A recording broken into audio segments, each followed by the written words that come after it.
Hello and welcome to the Cinementalist podcast for Cinementalist.com. My name's Andy. Sitting next to me is Floki, our bearded dragon mascot.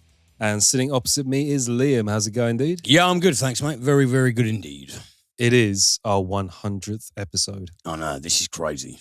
Well, actually, as we pointed out last week and probably will ad infinitum, this is actually 200 episodes for us because there is a premium podcast for every free podcast. So, and you think about like adding all the hours up as well. Yeah. We're probably up to like 250 hours of recorded content. But it's definitely the 100th episode for anyone who's never listened to those. So yes, presumably the first episode for some of you as well. So, apologies in advance.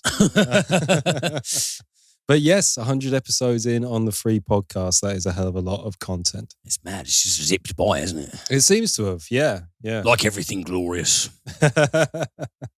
Oh, and Floki's woken up as well.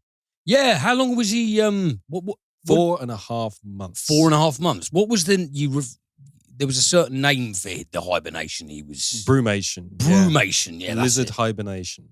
Wow. Is he still a grumpy bastard? He is. Yeah. He's gone from one extreme to the other in that we haven't seen him in 4.5 months, and he's now back to banging on his window and running around the tank, destroying everything. So, just business as usual. Not so long ago, you sent me a picture of him saying, "Look who's back," and initially I thought, what are you talking about? And it's like, oh yeah, he's been asleep. There was a lizard. Half a year. And he looks identical as well. I forgot they did that shit. It is the weirdest fucking thing. Like to not eat, drink, do anything for 4.5 months and then wake up one day and be like exactly as you were before you started. They are the strangest creatures. But yes, we're going to have to put the Floki warning back in as well, which is if you hear any tapping or scratching at any point, it's not us, it's Floki being a little shit and I'll do something with it. Nah, well, he's lovable, so that's why we forgive him. Every podcast needs a lizard mascot, I think. Yeah. We might be the only ones. Not just a mascot, a lizard mascot. Yeah. We might be the only ones with a bearded dragon mascot. Please let us know if you know otherwise. If there are any other bearded dragon mascots out there, who's using them? What are they for? I would assume they're ripping us off, so we want to know from a legal perspective. I think it's copyright time. Yeah, absolutely.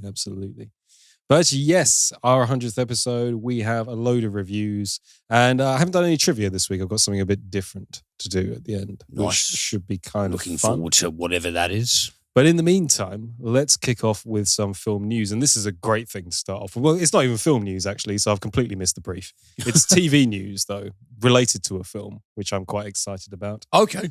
This is an article from Deadline.com. Blade Runner 2099 live-action sequel series from Ridley Scott, Silka Louisa, and Alcon in works at Amazon Studios. Wow. Yeah, there is to be a Blade Runner TV series. Holy shit.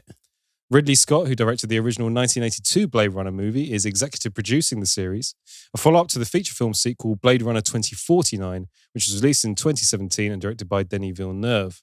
Silka Louisa, showrunner of Apple TV's upcoming Elizabeth Moss-fronted drama series Shining Girls, is writing and executive producing Blade Runner 2099, which comes from Alcon Entertainment in association with Scott Free Productions and Amazon Studios. The project, which would mark the first Blade Runner live-action series, is in priority development at Amazon Studios, which is fast-tracking scripts and eyeing potential production dates. Staffing is currently underway for writers to join a room. Scott is tipped to direct if the series moves forward, sources say. Oh, holy shit. So 2099. So that would mean that it's set 80 years after the very first one. Presumably so. The first one was, I think it was set in November 2019. So, I wonder what kind of wacky shit that they've, written up for the technological innovations in world in that time. Yeah, and Ridley Scott, he's never really forgotten Blade Runner. It seems to be the film that he wants to come back to most often, hence all the cuts, the director's cut, final cut, all that kind of stuff. It seems to be, all of his projects are passion projects, but it seems to be his biggest passion project. And the fact that it's moving forward at quite a rate by the look of it, and Amazon as well, although we're not into Amazon as a company, you have to say they do put huge budgets behind their productions. They do. And I do think, I presume you would agree with me, other people might diverge, but I think it's rather safe to say that Blade Runner is pretty much his best film. Yeah. And this is a man who has made several extremely good films, great films. There's always the Alien argument, I think. Alien is fantastic, but I do think that Blade Runner is probably his magnum opus. Well, I think he feels the same way as well. I mean, he's been back to the Alien franchise quite a few times. Obviously, there's that Alien TV series in the works as well. Yeah. And Raised by Wolves, which I liked quite a lot as well. He seems to be really stretching out into TV. I remember an interview with him when he was saying he stays up late working on production drawings and things.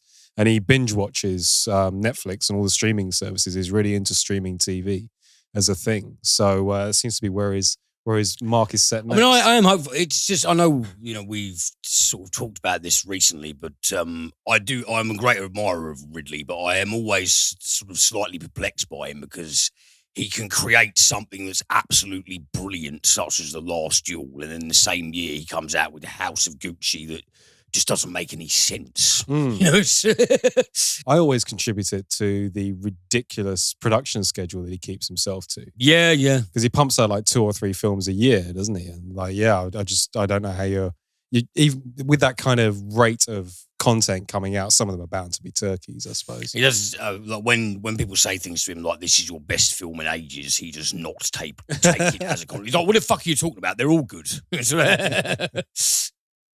My second article this week, Christopher Nolan's Oppenheimer adds Halloween Kills manifest actors, exclusive. This is the Hollywood Reporter. Halloween Kills Dylan Arnold and manifest actor Ollie Haskvi have joined the massive cast of Oppenheimer, Christopher Nolan's stacked biopic on J. Robert Oppenheimer, one of the fathers of the atomic bomb. Cillian Murphy is starring as the theoretical physicist who helped develop the atomic bomb during World War II, but later found his loyalty to the country questioned by hawkish government officials. Robert Downey Jr., Matt Damon, Emily Blunt, Florence Pugh, Rami Malek, Benny Safdie, Josh Hartnett, Dane DeHaan, and Jack Quaid will be part of Nolan's nuclear family when the production begins in New Mexico. Holy shit, they're rolling them all out. What is the budget on this again? That is absolutely Jesus insane. Christ. And Cillian Murphy has been speaking quite cryptically about this film recently, saying it's a biopic, but not in the way you expect it to be. I mean, with Chris Nolan, would you expect anything less? Yeah, it's just whack. I mean, I haven't actually seen Dunkirk. Oh, have you not? I haven't seen it, no. Oh, really? I enjoyed Dunkirk. I've seen every other Nolan film. I just haven't seen that. And I've heard some people saying that it's absolutely fabulous and other people saying that they thought it was dreadful. So, I mean, that's not really a metric with me because I've heard that descriptor for so many films. But that's essentially the only film he's made that is arguably based on true events, is it not? Yeah, I believe so. And speaking from authority here, i.e. my own, I enjoyed it a lot. It's got some really interesting stuff for film buffs in there as well. He does aspect ratio changes to denote different facets of the story and the way they interact. So you've got the famous by land, by sea, by air aspect of the Dunkirk evacuations. And he uses like clever, I believe he uses different film stock as well to denote. Yeah, it's like a sort of, I've heard people describe it as sort of a triptych narrative. Yeah, absolutely. It's like, yeah. And I've got no good excuse for not having gotten around to it yet because it does, I've seen stills of it and it looks visually just knock your fucking socks off. I sort of get where people are going with out of Chris Nolan's films, it might be the weakest, but then that's only because the rest of his back catalogue is so ridiculously strong. Yeah. I think with a few notable exceptions. Not a bad thing in and of itself. I need to just hurry up and get on that shit. No, I enjoyed it a lot and I'm really, really looking forward to the Oppenheimer picture as well, especially the way it's stacking its cast and knowing a bit about the man himself. And he was a real eccentric as well and obviously changed the world with his research, et cetera, et cetera. So I'm really got high hopes this is going to be a good biopic. That haunted look on his face when he's discussing the aftermath of everything is pretty unforgettable. Yeah, and so the moral repercussions of, he was essentially a pacifist. As far as he was looking at it, it was a theoretical problem to be solved. And then seeing the end result of it and realizing what the end result was going to be used for. It's sort of, I believe he ended up retiring to a Caribbean island somewhere to sort of get away from, I don't know, to sort of, I guess it's a form of PTSD in its own right, realizing that you've created something that's led to that level of carnage. Absolutely, yeah. I would imagine, Nolan being Nolan, that he's going to explore all of that. And the casting looks fantastic. So it really certainly sounds it, yeah. Another article from the Hollywood Reporter here. A Quiet Place Part 3 is to be arriving in 2025. John Krasinski made the announcement during a Paramount Investor Day presentation. That sounds like a barrel of laughs. Quiet Place Part 3 is officially in the works with a target release date of 2025. Blah, blah, blah, blah, blah. Since launching in 2018. Basically, there is no story here other than there is to be a Quiet Place Part 3. And I believe, as well, a spin-off. This is Michael Sarnowski, who did Pig, of course. Yes. Sarnowski or Sarnowski? Sarnowski. Sarnowski we'll go with. Yes, he's in negotiations to direct the next film set in a Quiet Place universe. So this is going to be a side project from the main Quiet Place storyline. So lots of new Quiet Place content coming. Well, the thing is, the initial A Quiet Place, I thought was a very strong movie. I liked it a lot. It was really good. The second one, there was nothing essentially wrong with it, but it didn't, there was no necessity in it. I wasn't imbued with any feelings of, this is taking these characters on a really, really interesting trajectory, and the writing is going to some like really intriguing and imaginative places, and it's expanding this world. It didn't really do that. It just took what occurred in the first one and dumped a few more characters in. I don't really, as much as I like the first film because it is very good, I don't really think this is something that needs to have the shit franchised out of it personally. But I sort of got the feeling as well watching the first one that it was designed to be self-contained. Especially the way it ends, because it has a great final shot. I believe Krasinski himself said that when they asked for a sequel as well, he's like, oh, that's a cool idea, I'll do it. Yeah, definitely. And then he went back to his office and went, fuck. Yeah. Like, I've written myself into an absolute corner. In fact, it's amazing that A Quiet Place Part 2 turned out as well as it did, given those factors involved. Yeah, like the sequel is not a bad movie, but simultaneously, I just find it very forgettable. I don't think, when I think of A Quiet Place, I don't think of the sequel. I just think of the first film was a robust film. It ended on a perfect beat. Everything that you needed was right there in the first movie. And the second one didn't actually expand emotionally that much. It just gave us a few more set pieces. And afterwards, I just thought, serviceable. So, but who am I to speak? People seem to be loving them. So. Yeah. Well, who knows? There might be some fresh ideas in there. I believe the spin-off is with Krasinski's blessing as well, and that he's actually given the genesis of the idea. He sort of set the ball rolling and then gone, you guys run with it. So Sarnowski, has he written this spin-off? He's written it based on Krasinski's plot brief, essentially. So, well, I mean, because like Pig was his writing and directorial debut, like Sarnowski, from going from that alone, strikes me as someone with a very, very intriguing filmic mindset. So I'd be curious to see what he makes out of it. Yeah, absolutely. And I just like the way this is written as well. This is an article from the Rolling Stone.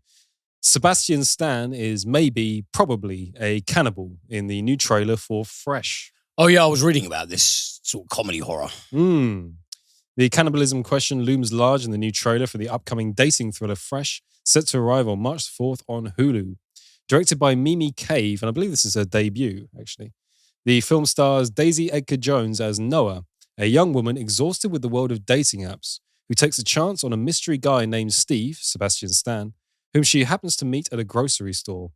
After just one date, Noah becomes smitten with Steve and follows him on a weekend getaway, although things take a decisively extreme turn from there. It isn't exactly clear what Steve is up to based on the footage from the new trailer, but based on the use of unusual appetites in press material, some quick shots of very gluttonous older men sitting down for dinner, and a not-so-subtle close-up of a churning meat grinder, one could probably assume Steve is at the center of some kind of creepy cannibalism ring. Fun. I saw an ad of this with a very, very creepy looking still of Sebastian Stan, and I looked it up, and I do enjoy a very well-made comedy horror. If all the beats are hit right, comedy horror is one of my favourite subgenres. So, I will be keeping my eyes peeled for that one. I like that this is already causing controversy as well in the fact that Hulu is now owned by Disney. And so it's essentially Disney doing a cannibal thriller. How far they've come. Well, I mean, people have been watching The Last Duel on Disney, and that is not a family-friendly film by any means whatsoever. You can watch Con Air on Disney. As you pointed out before as well, with the 20th Century Fox Disney takeover, Predator is essentially now a Disney character. And that's the mad techno-cyberpunk future we're living in now. Everything's Disney. Who's your favourite Disney character? The Yautja. Yeah. They're so badass, man. But yeah, cannibalistic thriller could be fun. We did, I think it was for the last Halloween special, actually, we talked about maybe doing it on cannibal films.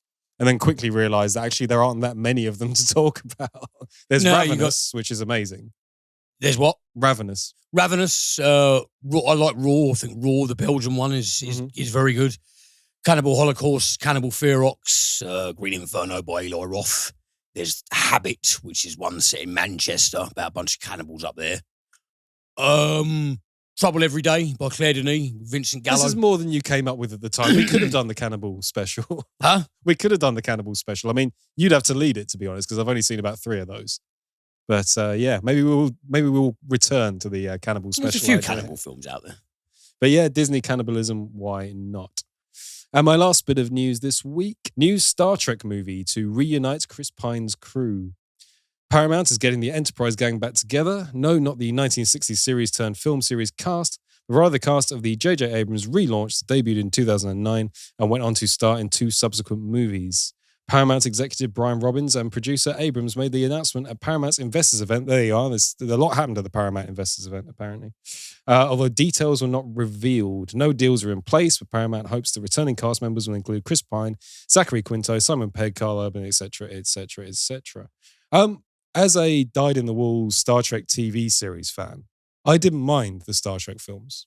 But you're a fan of TNG, though, aren't you? Primarily, yeah. I mean, these are obviously the original series characters transposed, but I thought they were very, very clever to essentially set them in an alternate universe, which, number one, is a very Star Trek thing to do, to go, oh, this is actually an alternate timeline. And number two, it keeps, for the diehard fans, the people that really love the universe, it keeps the canon set in stone. Yeah. So you can then go, well, because we're doing the Star Trek thing of this is an alternate universe, we can do what we want with the characters. You don't have to put your hand up and go, well, actually, it doesn't make any sense with, episode 9 of season 2 of the original series. You can completely do your own thing. I mean, they're not amazing films, but they're fun, rompy, thrill-ridey stuff. Which the thing is, I've seen the 2009 rebooted Star Trek once. And the only thing I remember about it legitimately, because my recall's usually a bit sharper than this, but the only thing I really remember about it is a particularly violent cafeteria fight. Yes, I think I remember the scene. I remember at the time thinking, like, holy shit, they're really going like pedal to the metal here on bloody fist fighting. But other than that, and it is one I would like to revisit as well. Well, I'll tell you what, actually, check out Into Darkness, which is the sequel. You spoke pretty favourably of that. Yeah, it's a big smashy blockbuster, blowy things up roller coaster ride thing. And ordinarily, I wouldn't be down with it in terms of that universe because Star Trek's more subtle than that, I like to think. However, again, with the whole alternate universe take, and again, in terms of getting people in cinema seats with their popcorn, enjoying watching spaceships blow each other up, it's a really fun ride. It's really pacey. And it's got a very, very clever twist on a very famous Star Trek scene as well. Sounds cool, man. Well, I mean, I always loved watching the original episodes of the original with my dad. We'd watch the episodes of the original Star Trek and the Adam West Batman, usually back to back. Oh, God, I love the Adam West Batman. Glorious times, indeed. Yeah, absolutely. That's not sarcastic, it's genuine. Do you remember the episode where Batman and Robin got turned into surfboards? Yes. Yeah, and then back again. Yeah. And just like when they fall the bank robbers, and it's just like, men corrupted by the power of money. It's just, I love the educational tangent of the Adam West Batman. Yeah, I need to go back to the Batman movie, the Adam West Batman movie as well, because I remember that being absolutely, that bit where he's dangling off a rope ladder with a shark dangling off his leg. Without fail, every single Twitter poll, who is the best Batman of all, Adam West wins every single time, and quite right too. Okie dokie then. Well, that's the end of the news this week. Liam has been, you've been off to the cinema today, I believe, to watch something. I did. I ventured off to my favourite little Cineplex earlier today. Were you planning on doing that one first, or have I just led you into the wrong review? No, I was actually planning on doing that one Okay. first. So I went to see Uncharted this morning, actually. So I decided to get the earliest viewing possible. Went off about 10 o'clock in the morning to see Uncharted. So this is the latest film from Ruben Fleischer. And this is based, I'm aware of the fact that this is based on a series of immensely popular video games, none of which I was familiar with before the movie started being marketed. Now, you and a couple of other mutual friends I know are rather passionate gamers and were very familiar with it. Mhm. I had no idea about the Uncharted games. They sound pretty cool, but They're not bad, yeah. I've just never had my finger on the pulse really when it comes to games. They're sort of Indiana Jonesy, but for the modern day. Yeah. Yeah. Well, I mean, so this is the video game to film adaptation, and usually those words just send lots of people screaming in horror and running for the hills. You know, if Uwe Boll means anything. But so this introduces us to Nathan Drake, or Nate Drake, played by Tom Holland. It should be mentioned that this film is intended as a prequel to the very first game. Oh, okay. Right. So we got young Nathan Drake. Yeah, young Nathan Drake, when he's about sort of 25 or so, early 20s. Yes, it's intended as a prequel to Uncharted. Back when everyone called him Nate. Yes. So we open with Nathan at the age of 10 and his older brother, Sam Drake. And they have broken into a gallery or museum of some sorts. And what they intend to do is steal an authentic map that charts the routes that Ferdinand Magellan took around the globe. Because the going legend is that on his travels, Magellan amassed gold that would be worth about $5 billion in today's money. And the brothers there are very avid history nuts, and they've just got like adventure and exploration in their blood. And they're also orphaned as well, so they've taken it upon themselves to try and obtain this map and see if they might verify the legend be true, and apparently become very, very rich men. You would assume all rich kids. But they get found by the security guards. They get apprehended. Sam escapes and sort of leaves Nate behind, tells him he can't come with him. And then we skip forward 15 years later. Nate is now 25 years old, and he's working as a bartender in Boston. And he's a very fancy bartender. He can do all like the neat little cocktail flipping tricks and all this shit. And he's sort of attempting to woo a young lady who's just ordered a drink. But we discover that this is actually a ruse for his rather deft pickpocketing skills. And so he half-inches something from her, and then he's walking around the bar, and suddenly there's a man just sitting in the corner, a man played by Mark Wahlberg. Marky Mark? Yeah, Marky Mark, as he introduces himself as a man named Victor Sullivan, or Sully, as he prefers to be called. And he's like, yeah, you can call me Sully. And Nate just goes, okay, well, thank you, but I won't. Some of us want to go home. Please get out of my bar. And so Marky Mark just goes, fair enough, and just leaves the bar. And Nate reaches into his back pocket to take out the necklace that he surreptitiously took from this young lady. And he discovers that it's gone. And in place is Victor Sullivan, or Sully's, business card and address.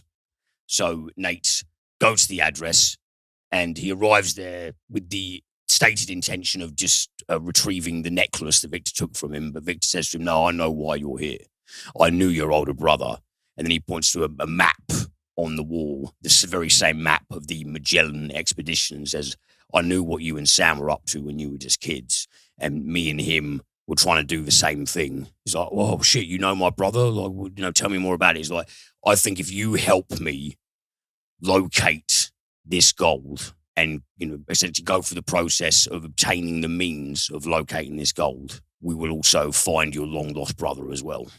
And so Nate is reluctant, as they always are. Eventually, he more or less capitulates to Sully's offer out of curiosity, just base curiosity, and also wanting to reunite with his brother. And, he felt that he and his brother were more or less destined to do this together.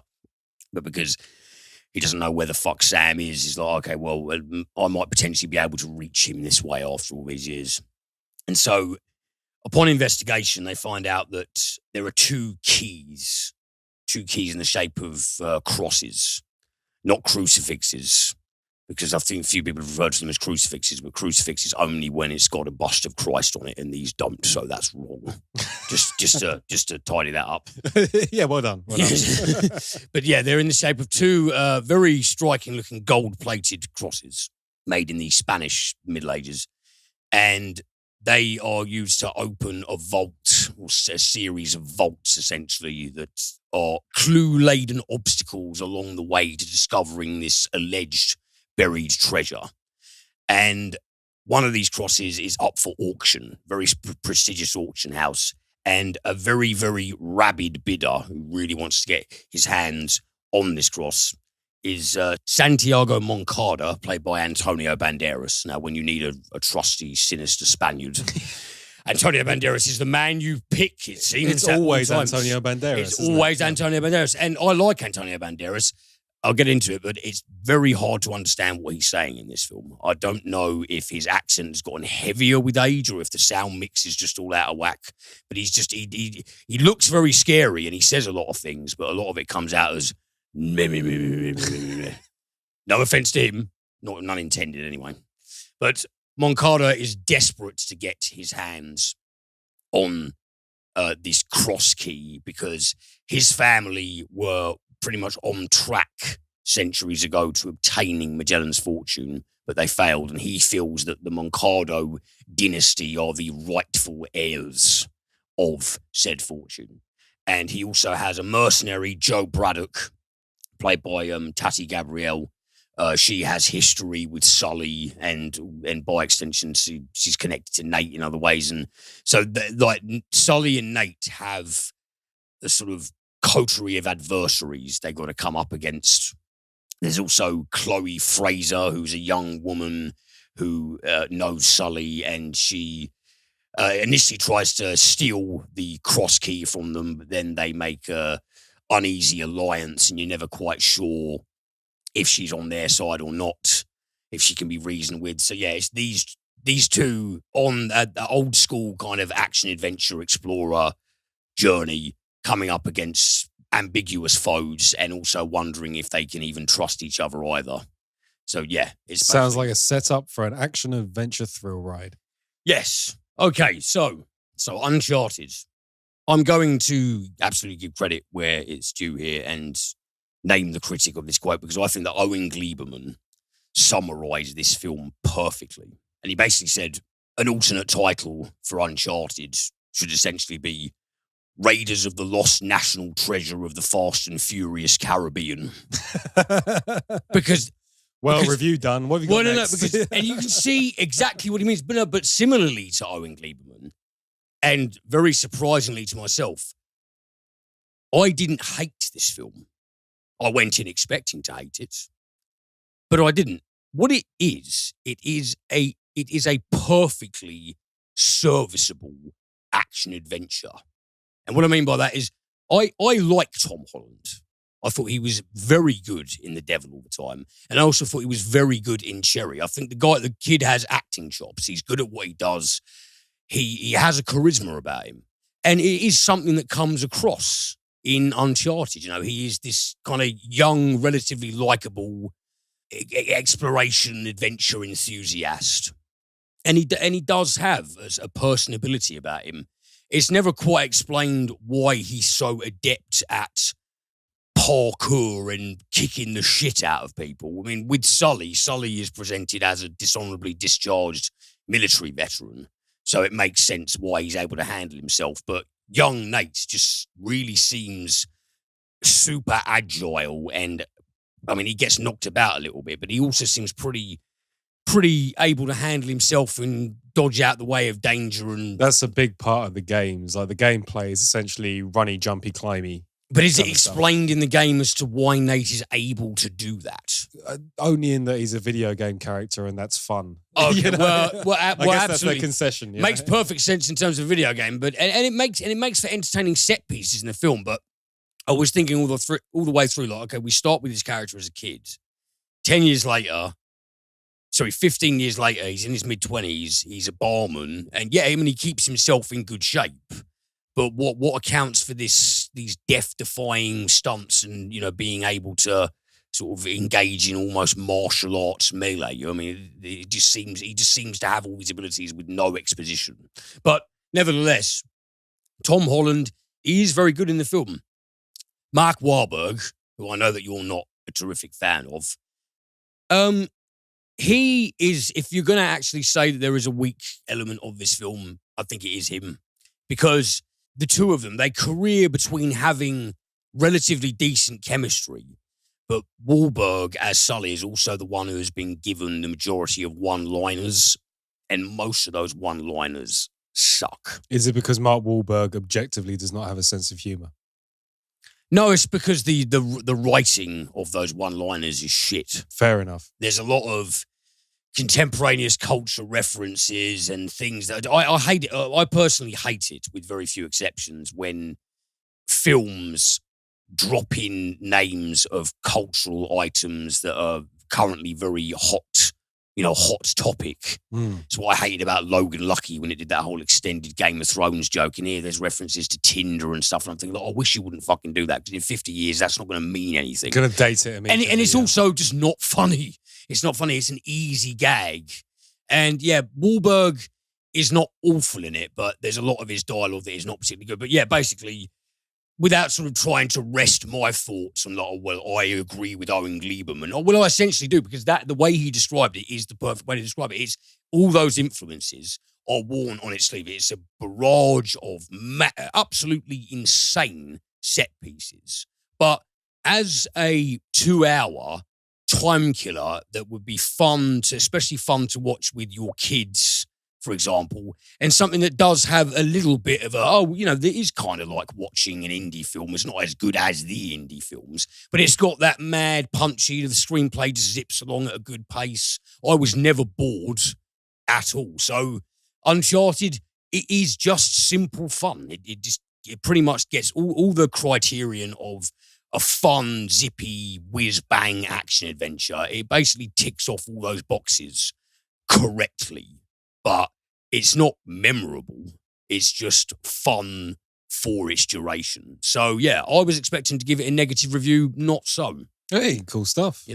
So surprises abound. Yeah, 100th episode surprises. We like those. And then, in stark contrast to that, we've had the fun, light-hearted film. Now we're going to get into something horrible. No, sorry, not horrible, but something that requires a bit more emotional weight from emotional sort of insurance from the viewer, shall we say. But this was released, I think, a week or two ago. This is a brand new one called Catch the Fair One. Now, this is getting some traction on the independent circuit. I believe this is the writing and directorial debut of one Joseph Kubota Wladyka. And in the opening of this film, we see a young woman whose name is revealed to be Kaylee. And Kaylee is actually played by Callie Rice. Now, Callie Rice, she's a couple of years older than me and you, and she is a professional boxer. She's a Native American woman, and she has boxed in the light welterweight, and middleweight classes, and she's also been women's world champion in the welterweight and light welterweight classes. Like she's got a really, really shit hot boxing record. She's been boxing since she's about 19 or 20 years old, I think. And this is actually her first ever acting role.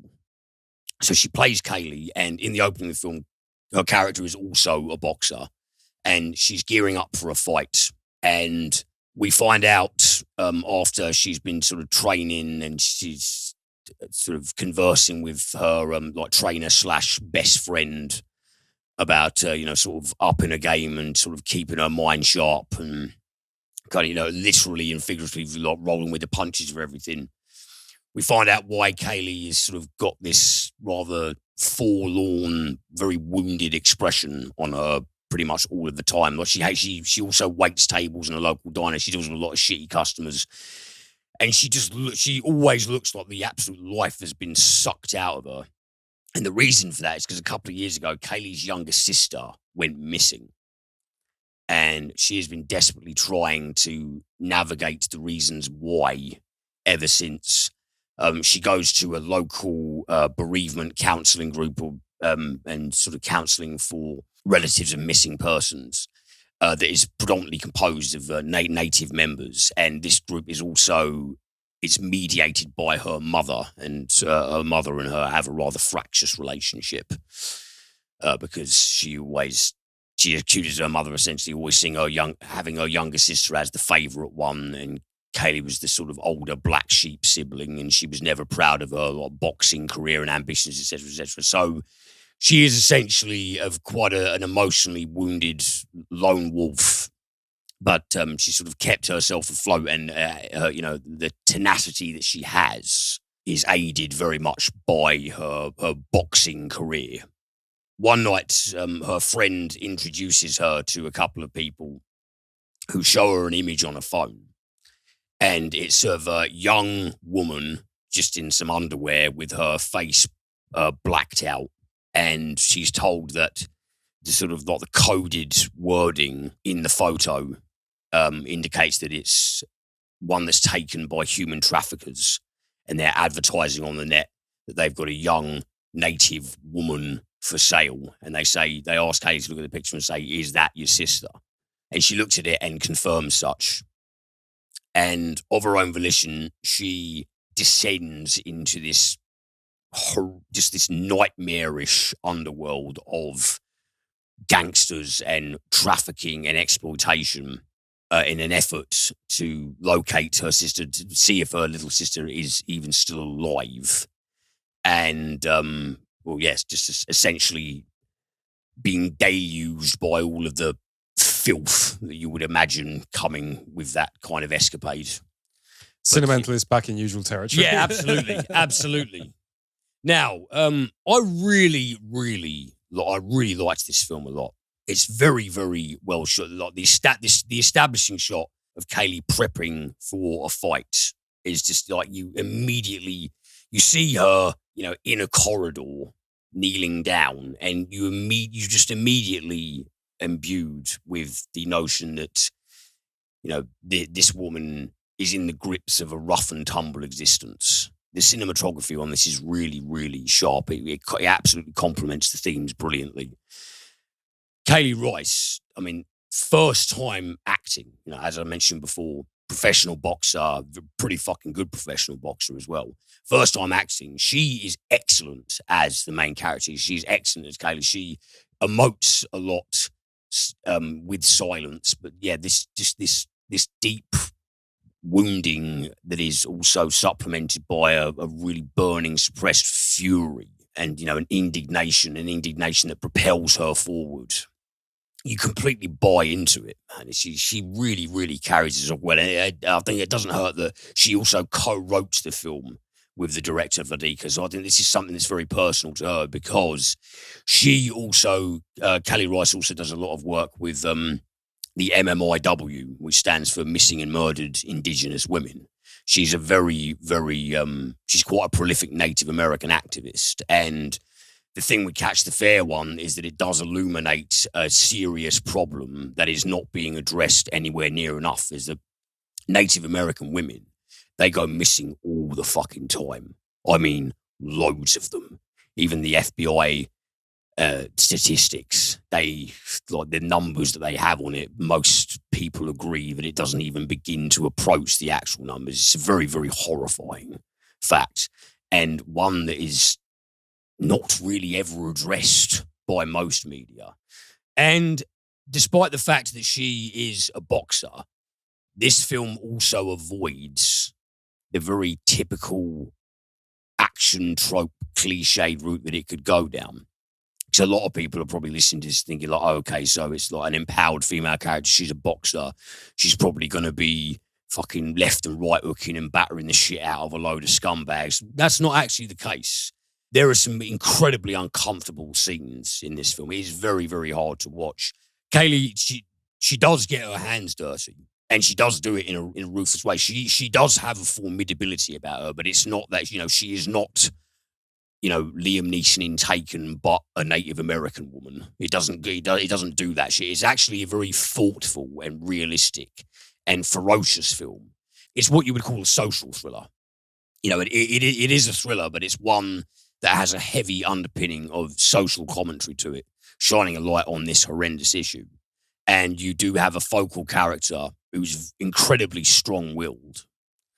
and she's, you know, I mean, we don't really do the sort of like, oh, this is a great film because of some, you know, quota, et cetera, but I genuinely, earnestly feel that it's actually great to see, you know, a lone wolf character who is a native woman who essentially maneuvers throughout all this shit on her own and enacts what she enacts completely of her own will and her own ingenuity. And you know, if you just want something, it's very stark, it's very thought provoking, but it doesn't insult your intelligence, it doesn't hold your hand. There are no easy answers or easy resolutions, but you know, the acting is really powerful. The theme is very important, you know, because a lot of people might find it weird, you know, why me as like a fucking white British guy would be, you know, have a sort of quite ferocious emotional investment in the rights of Native American people. I don't know what it is. It's just something I've always... it's a passion of yours. Actually. Yeah, I've sort of like, I've like gotten, you know, international advocacy groups for like the rights of Indigenous Americans. There aren't really too many of those, but you know, I've had exchanges with people from there. It's just something that I've always felt very, very strongly about, because I personally believe, without wanting to, you know, set off a grenade, I do believe that of all of the marginalised people in that country, they are the ones who are the worst fucking marginalised and victimised of all of them. And I think it's good when the media actually addresses the shit that is happening to them, and it actually gives you a fully fledged lead character, so one who feels, you know, she feels lived in. Because Rice does a really, really excellent job of inhabiting this character, because the issues are so important to her. And I think she has come up against a lot of this in her own life. So she is just basically articulating the effect that these sort of situations have had on her and people around her. And she really, really delivers the goods. It's, yeah, so not an easy watch, but please, if you can find this film, please check it out, because it really does deserve attention. It's as I said, it's gaining some traction on the indie circuit, but it's really, really well put together, and it's made with a lot of conviction, and it will piss you off, as it should do, but it's just, it's just a powerhouse of a social thriller, and I really, really hope that it gets a shitload more attention, because it does deserve it. Oh, a really compelling endorsement there. Yeah, I will give it a look. Yeah. Cool stuff, man. Okay, so TV of the week then. On a lighter note, I have done, it's a big one this week actually, is the Book of Boba Fett. Oh, yes, yeah. Now, I obviously have heard of it, because you can't fucking escape it, but I've not really heard anything about it. Big release, this one. I apologize for my use of Boba as well. I read a lot of these Star Wars Extended Universe novels when I was a kid, and a lot of the comics, and in my head it's Boba Fett, whereas in the universe they pronounce it as Boba Fett. So listen as I oscillate between the two of them in this review, because I've been determined all day to get it right. I've been determined, and I literally just fucked it up on the first go. So the Book of Boba Fett or Boba Fett, whichever your preference may be. But yes, this is initially kicked off, of course, by a post-credits sequence at the end of, I believe, season 2 of The Mandalorian, in which after the credits, you got, I mean, it's a little bit of a spoiler for season 2, actually, but it has to be referenced to explain why this show exists. Boba Fett becomes a character within season 2 of The Mandalorian. It's a big reveal moment, but there you go. If you haven't watched it by now, you're never going to. And we essentially see him in this post-credit sequence taking over what used to be Jabba the Hutt's palace. He deposes the previous criminal underworld mob boss leader that took over after Jabba was, of course, killed in Return of the Jedi. Again, spoilers for a film that's really, really old. But yes, he takes over. A Bib Fortuna, I believe, is the name of the in-place Hutt replacement. Murders him, sits down on the throne, and takes over the criminal empire of Tatooine. So most of this show is set on Tatooine as a result. We get our opening sequence where we see Boba Fett in his Bacta tank. He has a personal Bacta tank. You remember those from Empire Strikes Back? Luke's floating in one after he loses his hand, the big blue water. Oh, yeah. Thing. Boba Fett's got one of those, except it's sort of like a glorified sunbed at this point. And he's lying in it, healing and recuperating with his face mask in. And he begins to dream, or in this case, reminisce. So he's now taken over as this criminal underboss leader, but through these dream flashback sequences, we get the story of how Boba Fett escaped the infamous Sarlacc pit with his life barely. He gets his armor stolen by Jawas. Everyone loves the Jawa, the little people. The teddy bears. Yes. Oh, no. Those are the Ewoks. No, those sorry. are the Ewoks. Yes. Yeah, the Jawas. Yeah, the little hooded creatures. You can never see their faces. Little bright eyes. They will go around the sand crawlers. It's where they get the droids from. That's in right. The original Star Wars. The little sort of desert scavengers. Well, they scavenge Boba Fett in his moment of weakness and steal his armor. And he is captured and imprisoned by the Sand People. And so while we've got these flashback sequences of how Boba Fett, I'm going to characterize it as escapes from the Sand People, although there's more to it than that. We've also got the current narrative, which is him attempting to cement his new criminal empire. The syndicate that runs Spice, the drug of Tatooine, obviously don't like him being in power. He's got a bit of more a kind of a moral attitude to it than previous Hutts and rulers. Yes, there is indeed Spice. The comparisons between Dune and Star Wars are well documented. But yes, we're dealing with spice trafficking.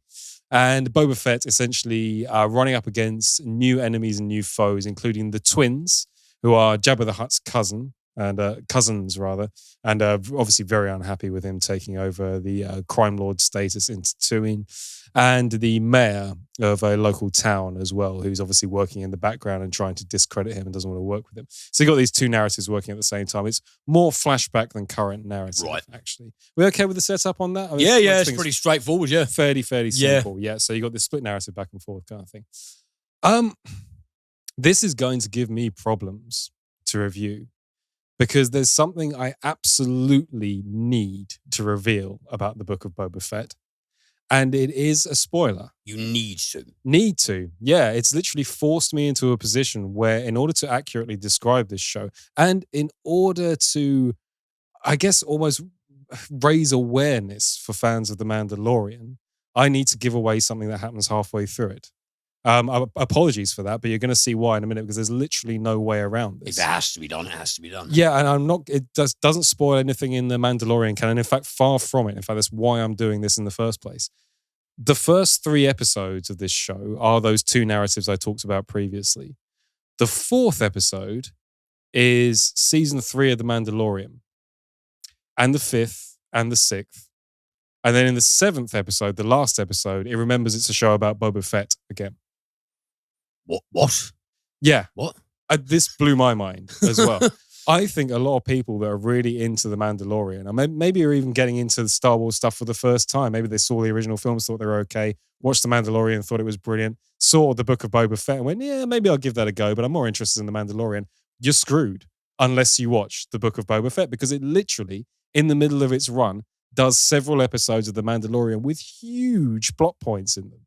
I mean, if you're watching The Mandalorian, you need to watch Boba Fett, which is utterly bizarre. I think that's actually going to cut off some of its audience because when season 3 of The Mandalorian comes out, by the time the Book of Boba Fett ends, The Mandalorian himself is actually he's changed. The plot has seriously moved on because of the events of this show, which is just the most bizarre thing to do. It's literally assuming that everybody who watches The Mandalorian will watch the Book of Boba Fett, and I do not think that's the case.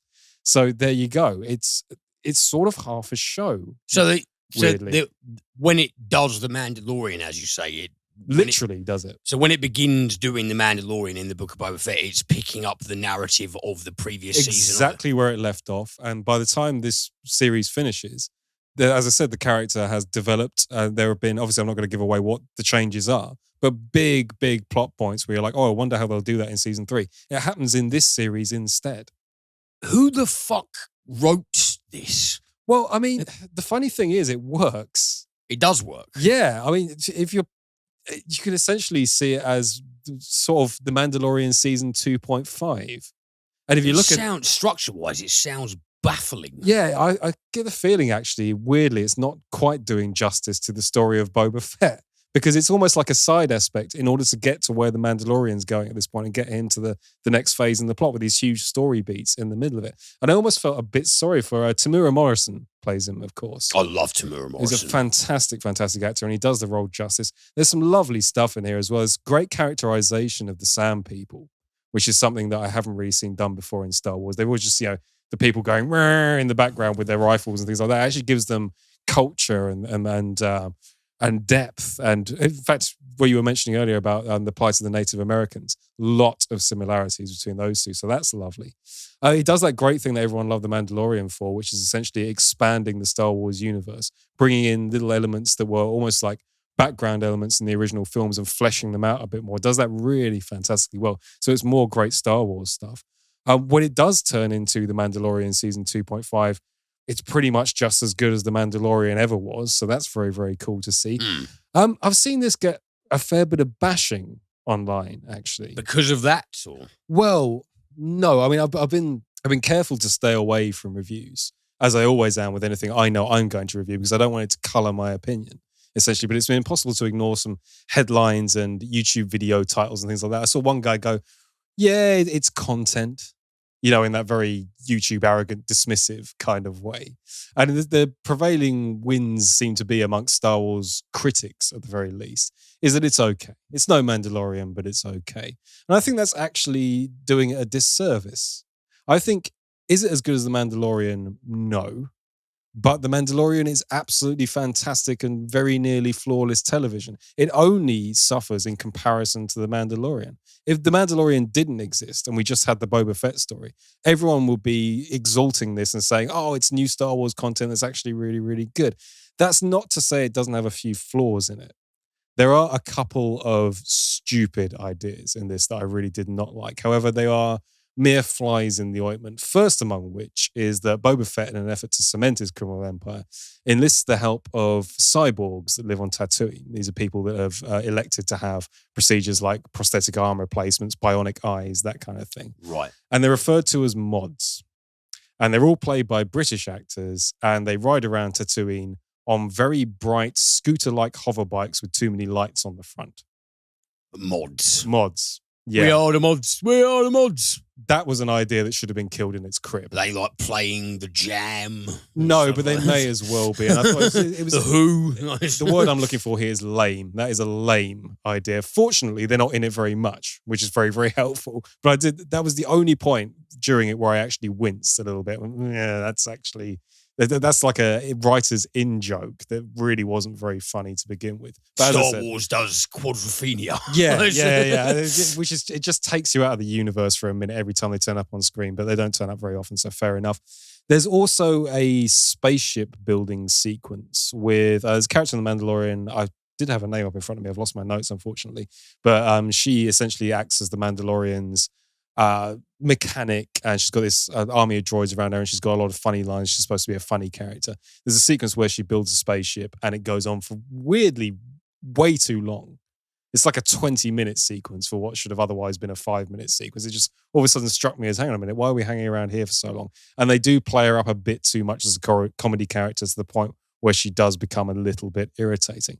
But that being said, and putting that aside, I really enjoyed this. Yeah. I enjoyed it for the same reasons I enjoyed The Mandalorian. It's still filling out the universe in interesting and unique and, for the most part, logical ways. Things you always imagined in your head the way they would be. It's filling in those gaps and going, and you sort of sitting there going, that's interesting. I didn't quite think of it that way, but it does make sense in terms of X, Y, and Z. That writing's still there. As I said, the performance of Tamura Morrison, I think, is great. I do feel a bit sad for the character, actually, that he only got 4 episodes out of 7 episodes of a show with his name in the title. I think that's a little bit of injustice. That's bullshit. However, what you do end up getting is a load more Mandalorian. And the Mandalorian's brilliant, and it's kind of nice to see it. It's sort of a nice little surprise, and I'm sorry that I had to ruin it on the podcast, but I honestly believe it's almost like a public service announcement going, please, if you're really, really into Mando, you cannot miss this series because it's literally at least 50% about him. Weird decision. But to be honest, a lot of people seem to be slightly deflated by it. I thought it was, for the most part, just as good. So it is a recommendation. This is the thing, is when you look at the Star Wars, just the whole Star Wars culture, they're ultras, if you like. They're real die-hard fan base. Most of them are a fucking nightmare. when you look at... We'll get emails. Well, no, but just, the treatment of Daisy Ridley and stuff, they're just some really, really demented fuckers there. So when you say things like people going like, "Oh, it's content," in that very Snarky kind of snobbish. Keep like, "Oh, well, I'm a Star Wars fan. You're not a Star Wars fan." Yeah, I think you're absolutely right in that differentiation as well. The ultras, as you call them, is a nice term for it. Are not happy with this. I think just about everybody else who's into Star Wars and thinks it's cool, and to varying degrees, as long as you're not an absolute uber, everything must be like this. I edit Wikipedia. If you're not that, and you like The Mandalorian and you like Star Wars, I think you're gonna like the Book of Boba Fett, and it is pretty much essential canon. So don't feel too bad about it. It's not quite up to The Mandalorian standard, but it's near enough that I had an enjoyable new Star Wars ride to play with. I edit Wikipedia and other incel stories. We're going to get more emails. Sorry. Not sorry. Okie dokie then. Well, as I said, I have forgotten the trivia this week because it is our 100th episode. And I thought I'd do something else instead. A million years ago, it feels like now, on a premium podcast, we were talking about James Lipton because he had died recently. Yes. He was, of course, the host of Inside the Actors Studio, a program that we very, very much admire. Are you going to ask me the questions? I'm going to ask you the 10 questions. Yeah. Oh, man, that's actually, I feel like I've been given a nice present, actually. Well, hopefully so. Yeah, I thought we'd do something a bit different. It allows, I'm going to answer along with you. But so I didn't mean to spoil your introduction there. No. As soon as you started saying James Lipton, and yeah. No, not at all. We're going to do the 10 questions, which I believe is based on a Pivot French questionnaire. I miss James Lipton, man. He was such a great, I loved watching Inside the Actors Studio. He was a great host. I miss watching that. But these questions are supposed to be revealing about yourself and your personality. And I thought we gave the premium customers a bit of that. But it was so long ago, I've forgotten what you said. And I'm pretty sure anybody listening has forgotten as well. I'm pretty sure your answers will be slightly different. And should we get going? Yes. Do you want me to do it in the James Lipton voice? If you can. Not really, but I'll give it a go.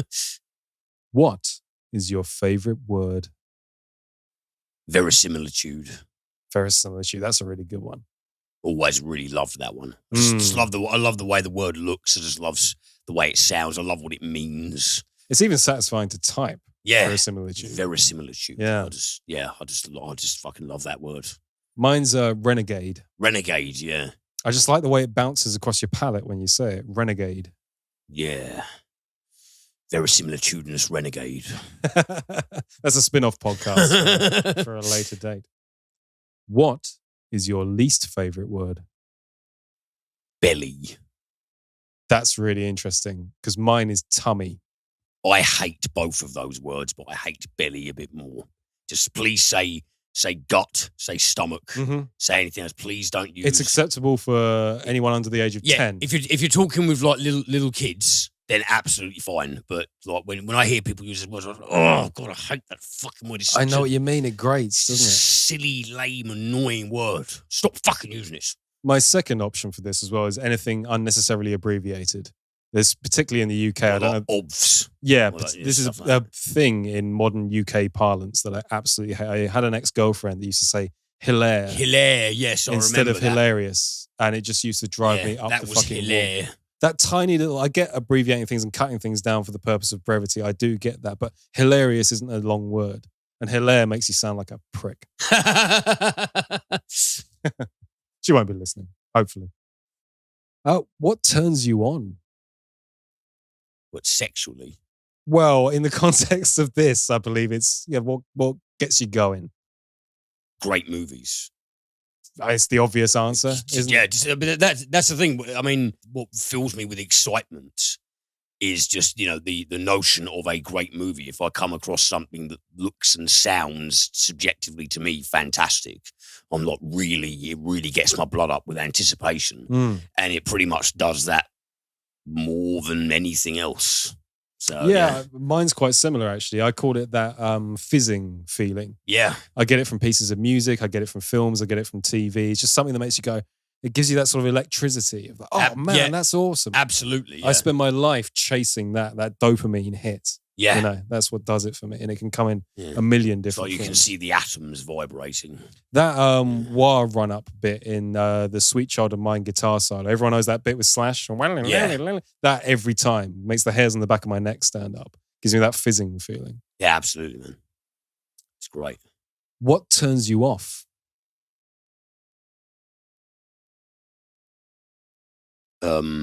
People who need to be the center of attention. I've put ego. So it's a bit of an overlap there, really. There is, the overlap.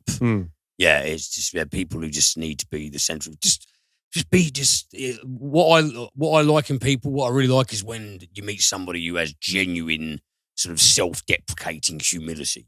Somebody who, that can carry themselves well with people, and they actually have something humanistic and something they thought about to contribute, and who just follows the golden rule. I don't really think that's much to ask for. I mean, I believe that I exercise that to an efficient degree. I mean, I like to believe I do, but I'm... How very egotistical of you. Well, yeah, there we go. See, I've just debunked myself. Yeah, but people who need to be the center of attention, I cannot fucking stand them. What sound or noise do you love?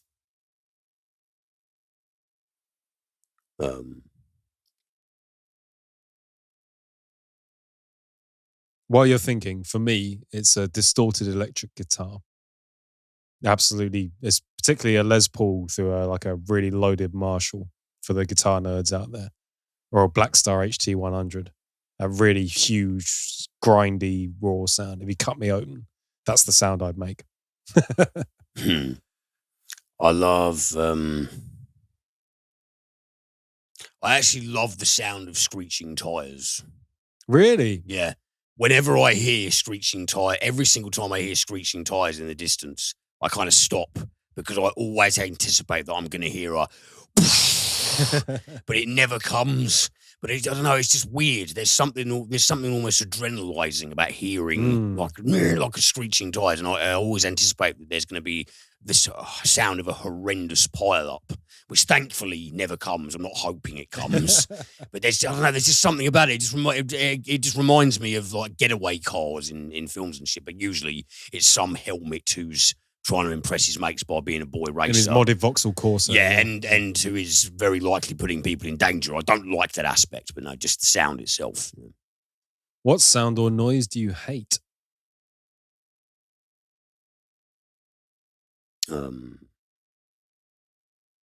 Well, all the sounds that go along with people not chewing with their mouth closed. Oh, that's the worst. Masticating. Yeah. Very unpleasant. Yep. Totally with you. Mine is music through terrible speakers. Yeah, I can totally empathize. You know when you're in a supermarket and they're playing like a song, it could be a song you really like, that's even worse. You see those tinny, horrible speakers that are somewhere in the roof. Yeah. You can just hear the edges of it. I hate that. It's like, why are you murdering this greatness, for fuck's sake? Yeah, it just gives me a headache. I had to leave sometimes, go, no, I'm not. Yeah. Not doing it. No, I'm with you. Prepare yourself, listeners, because I know where he's going with this one. What is your favorite curse word? You want me to say it? Yeah, go on. It annoys the Americans. Cunt. Yeah, it is. Just is. Yeah. Everyone knew pretty much everyone knew what was coming. So. Most of our listeners have been with us a while now. You know, I think they're used to it. I remember seeing a clip of Matt LeBlanc was on the Conan O'Brien show, and he was talking about doing work over here. And he's just like, I was working in London. Everyone says it. And they say it he's like, you say that over here, that's like a grave offence. People over there, they say it to their friends. It's like a term of endearment. Yeah, it's not a gendered insult. And it's not a gendered term. Yeah. Do you know, like the people you'll find using that term the most? Men using it for other men. No, and that's as a term of endearment, and also when they're pissed off with another guy. And if someone does say that about a woman, they're not using it misogynistically. They're just using it as a neutral term of abuse in the same way that they use it for a guy. That is honestly how it is here. So, yeah, it has a very different connotation in the UK. I struggle with this one, but then I thought of the word I use most often, I think. And it's not even a word I like. I don't like it at all, but it's very satisfying. I say piss quite a lot. Piss. When something's gone wrong, like if I drop something. Oh, piss. Or I miss a phone call that was important. I say, oh, piss. The percussive P just does it for me. I don't know why. It is satisfying. So, what profession other than your own would you like to attempt?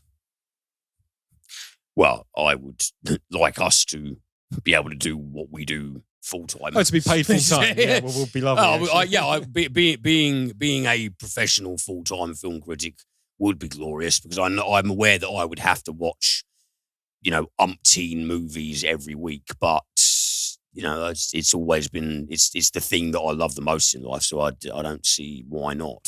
Please do check out CINEMENTALIST.com for a link to our premium content. Please do.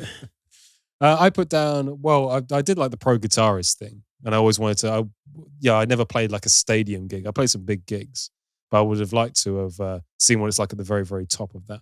Or a Formula One driver. I'd really like a go in a Formula One driver. Yeah, I mean, I would spin it on the first corner and die in a ball of flames, but what a glorious spectacle it would be. Yeah. Yeah, man. You'd always be remembered. What profession would you not like to do?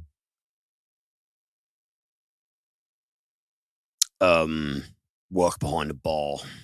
Oh, I did that for years. Yeah, I know you did. You're absolutely right. I know you did. But the thing is, I was there many a night when you were working behind the bar because that's obviously how we first met. Mm-hmm. And I saw you deal with some of the most obnoxious, pissed arseholes that I've ever come across. And I mean, I deal with the general public and I don't really like it at the best of times, but most of them aren't pissed out of their heads and aching for an actual physical fight. Oh, it was a lot of fun. I mean, yeah, fuck that, basically. So.